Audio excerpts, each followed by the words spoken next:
ingabo za Congo zimanuye ibi bifaru muri kureba kuri screen. Ibi ni ibifaru neza neza ingabo za Congo zimanuye ubu ngubu, zimanuye kabisa zije guhangana na M23.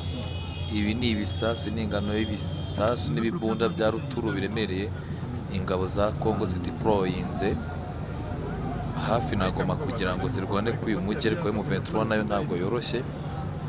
Urareba ko neza neza ari ibimodoka bya gisirikare, ntibamenye ko Congo ibikuye.